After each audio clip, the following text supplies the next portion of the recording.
Hello friends, welcome to my YouTube channel Free Education Center. Today we will study Ghatna Chakra of Environment and Ecology, covering most of the questions which are frequently asked in various competitive examinations. So today we will see chapter first, Environment and Sustainable Development. Some of the very important points and facts related to this chapter. Sum total of biotic and abiotic component that surrounds and influences an organism. मतलब जो भी जीवित और नहीं भी जीवित जो भी कंपोनेंट है हमारे आसपास, जो एक ऑर्गेनिज्म मतलब एक जीवित प्राणी को इन्फ्लुएंस करता है, उसे हम क्या बोलते हैं? एनवायरनमेंट. एनवायरनमेंट मतलब हमारे पास की सराउंडिंग जो हमें इन्फ्लुएंस कर रही है. तो उस सारी उसकी बायोटिक कंपोनेंट और एबायोटिक कंपोनेंट सभी चीज़ों को इकट्ठा करके हम उसे बोलते हैं एनवायरनमेंट, जो हमारा पर्यावरण है जिसे कहते हैं. सस्टेनेबल डेवलपमेंट मतलब सतत विकास. तो it is a concept of development that meets the need of the present without compromising the ability of future generations to meet. मतलब ये डेवलपमेंट का ये कॉन्सेप्ट ऐसा है जिसका मतलब ये है कि हमें आज का तो नीड करना ही है, साथ में हमें फ्यूचर जनरेशन की नीड्स को कॉम्प्रोमाइज़ नहीं करनी है. इन्वायरमेंट प्रोटेक्शन एक्ट आया हमारा 1986 में. विच ऑफ द फॉलोइंग, ये question this was asked in many examination and very frequently asked. So we should know when Environment Protection Act was passed, that is 1986.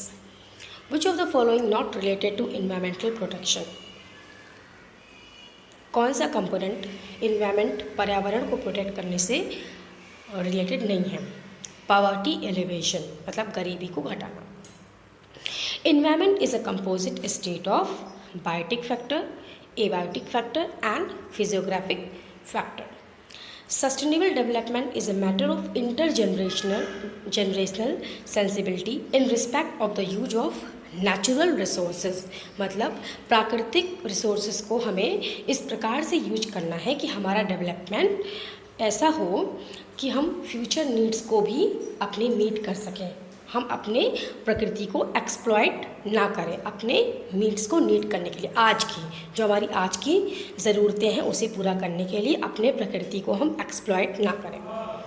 तो ये जो सस्टेनेबल डेवलपमेंट है, सतत विकास, ये सबसे प्रथम बार एक्सप्लेन हुआ था world commission on environment, that is WCET, and there was one report entitled our common future in 1987, जिसमें ये टर्म एक्सप्लेन किया गया था.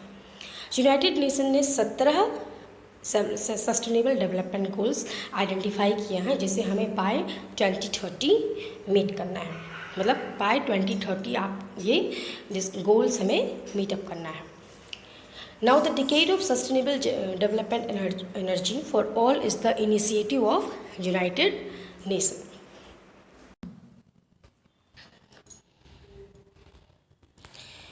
Sustainable energy is the 7th goal of the 17 United Nations Sustainable Development Goal. 17 United Nation की जो goals है उसमें 7th गोल है sustainable energy. World Environment Day is celebrated on 5th June. This is also very important question. A country's natural capital included all of the following except.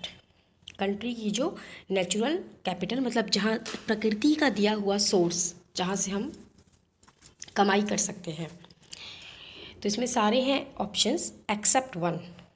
तो options है forest, water, roads, minerals. Forest, water, mineral natural capital के अंदर आएंगे और road जो हमारा है वो आर्टिफिशियल है, तो इसका आंसर होगा road. Main role of the solar radiation is in. Solar radiation का मेन रोल किस चीज़ में है? Options carbon cycle, hydrogen cycle, water cycle, nitrogen cycle. तो आंसर है इसका water cycle. National engineering research institute is situated at, that is NEERI is situated at Nagpur आपका मुंबई में है.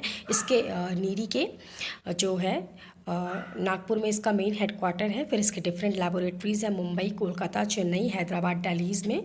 That is 5 zonal lab. ये 1958 में इस्टेब्लिश्ड हुआ and it is under the ministry of science and technology, government of India. What is important for sustainable development? Options are A. Conservation of biological diversity. B. Prevention and control of pollution. C. Decreasing poverty. D. All of the above. तो ये जितने भी option हैं हमारे A, B, C, ये सारे sustainable development के लिए इंपॉर्टेंट है। So answer is all of the above. Which one of the following is not objective of smart city development? कौन सा स्मार्ट सिटी डेवलपमेंट का ऑब्जेक्टिव नहीं है? Options are A good governance, B clean green city, C stabilising quality of life, D smart mobility. तो हमारा good governance, clean green city, smart mobility, ये smart city development के अंतर्गत आता है। Option C that is stabilising quality of life, it does not come under the smart city development objective. So answer will be option C, stabilizing quality of life. Next, Earth Summit was held at Rio. Answer will be Rio. सबसे पहला international हमारा अंतर्राष्ट्रीय स्तर पर जो अर्थ summit हुआ था 1992, that is 1992 में रियो डी जेनेरियो में हुआ था। उसके बाद तब से हमारा ये 5 साल, 10 साल, उसके बाद 20 साल, उसके जैसे जैसे वो सबमिट्स होते गए उसे हम कहते हैं Earth Summit +5, Rio +10, Rio +20, +5 that is 5 साल बाद, जो कि हुआ न्यूयॉर्क में, that is in 1997। Then +10, Rio +10 summit at Johannesburg in 2002. Then Rio +20, again it was held in Rio de Janeiro in 2012. International conference held in Rio de Janeiro was United Nations Conference on Sustainable Development. मतलब कौन सा अंतर्राष्ट्रीय सम्मेलन Rio de Janeiro में हुआ था? It was United Nations Conference on Sustainable Development. Thin layer of gases around the earth called atmosphere. हमारे अर्थ के अराउंड जो भी गैसेस हैं उन्हें हम एक बोलते हैं हमारा atmosphere. Air is a option A compound, option B element, option C mixture, option D electrolyte. So correct answer is mixture. It's a mixture of gases, vapours and other components. Percentage of nitrogen in dry air, answer is 78%। हमारे dry air में 78% nitrogen है। Optimum concentration of CO2 for natural balance in atmosphere, कितना optimum concentration CO2 का हमारे atmosphere में होना चाहिए ताकि ये बैलेंस को मेंटेन कर सकें? That is 0.03%। Which one of the following noble gases not present in the air? कौन सी नोबल गैस एयर में प्रेजेंट नहीं है? ऑप्शंस हैं हीलियम, आर्गन, रेडॉन, नियन। आंसर होगा हमारा radon. In the atmosphere the highest percentage is of oxygen होगा या CO2 होगा या नाइट्रोजन, हाइड्रोजन। तो इसमें से हमारा करेक्ट आंसर है नाइट्रोजन, जो कि है 78%। If all the plants and trees vanish from the earth the gas which will decrease, अगर प्लांट्स और ट्रीज कम हो जाएंगे तो कौन सी एटमॉस्फेयर में गैस घट जाएगी? आंसर है ऑक्सीजन। इसीलिए हमें ग्रीन प्लांट्स को प्लांट करना चाहिए। Which of the following not function of the tree, कौन सा इसमें से है ऑप्शन जो कि ट्री का फंक्शन नहीं है? Option A absorption of CO2, option B absorption of noise, option C air pollution, option D releasing oxygen. तो इसका आंसर है, देखिए ट्री का फंक्शन नहीं है CO2 को एब्जॉर्ब करना है, नॉइज़ को एब्जॉर्ब करना है, ऑक्सीजन रिलीज करना है, लेकिन पेड़ क्या एयर पोल्यूशन कॉज करते हैं? नहीं। तो आंसर है air pollution. Consider the following, first is photosynthesis, second respiration, third decay of organic matter, fourth volcanic action. कौन सा इसमें से प्रोसेस CO2 ऐड करता है हमारी जो अर्थ में कार्बन साइकिल है उसमें? हमारे पास ऑप्शंस दिए हैं 1 and 4 या 2 and 3 और 2, 3 and 4। और डी ऑप्शन 1 2 3 4। देखिए फोटोसिंथेसिस CO2 ऐड नहीं करता है बल्कि CO2 को कम करता है। आपका respiration, decay of organic matter and volcanic action, इससे CO2 हमारी एटमॉस्फेयर में एड ऑन होता है। तो option 2 3 and 4 that is option B. Which of the following does not add the CO2 to carbon cycle on the planet Earth? तो it's very similar to this above question, that is कौन सा add नहीं करता है? तो अभी मैंने बताया ऑप्शन होगा इसका option B photosynthesis. Concept of weathering relates to, weathering का कॉन्सेप्ट किस चीज़ से रिलेटेड है?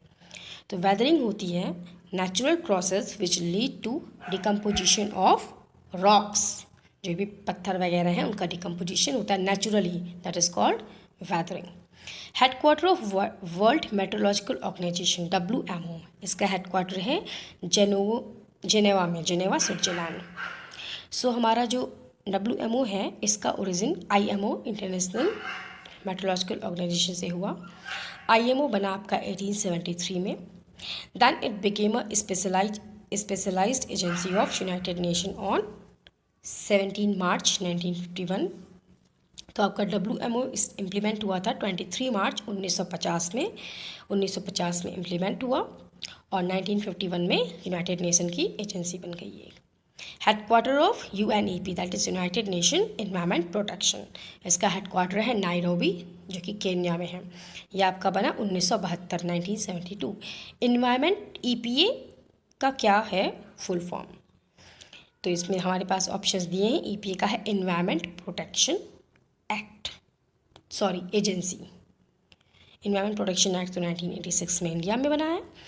EPA है आपका इन्वायरमेंट प्रोटेक्शन एजेंसी जो कि 1970 1970 में है। ये ही USA की agency which is for protection of human health and environment.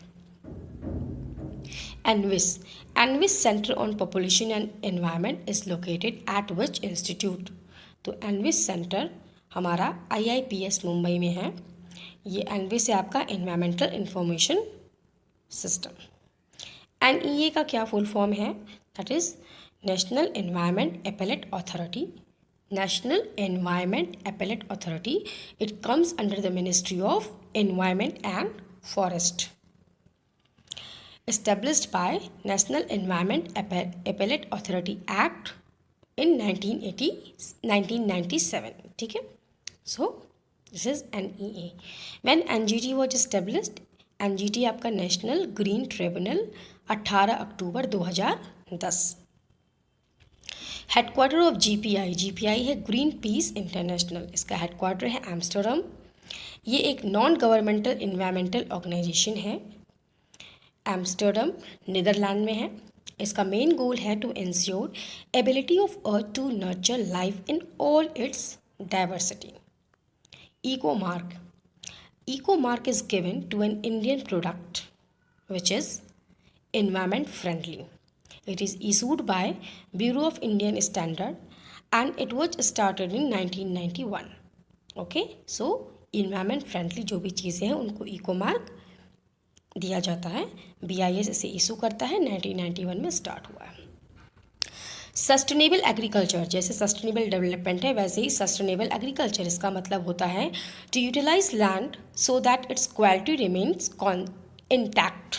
To utilise land in such a way that उसकी क्वालिटी डिग्रेड ना हो। आप प्रेजेंटली हम एग्रीकल्चर को इस प्रकार से यूज करें कि हमारे प्रेजेंट नीड के साथ साथ वो फ्यूचर के लिए भी तैयार रहे। हम इस प्रकार से लैंड को बर्बाद ना कर दें कि हम फ्यूचर में उस पर कुछ भी ग्रो ना कर पाएँ। सो अल्टीमेट एम इसका भी यही है, इन्वायरमेंट को प्रोटेक्ट करना। Greenhouse farming was recently introduced by which state in India? Answer will be Punjab. Next is assertion and reason. assertion दिया है कि natural vegetation is a true index of climate. इसका रीज़न है कि water living plants are found in a moist climate.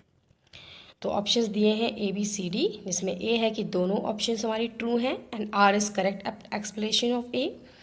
B है कि दोनों option true हैं but R is not correct explanation of A। Then C, A is true, R is false and D, A is false, R is true. तो इसका correct answer होगा A, that is दोनों options तो true हैं ही हैं और साथ में the reason that is water living plants are found in a moist climate is a true correct explanation of A। सो ये कुछ क्वेश्चंस हैं जो मैंने अभी कवर अप किए हैं। नेक्स्ट लेक्चर में ये चैप्टर मैं कंप्लीट कर दूँगी। So I hope it will be useful for you guys. Thank you so much.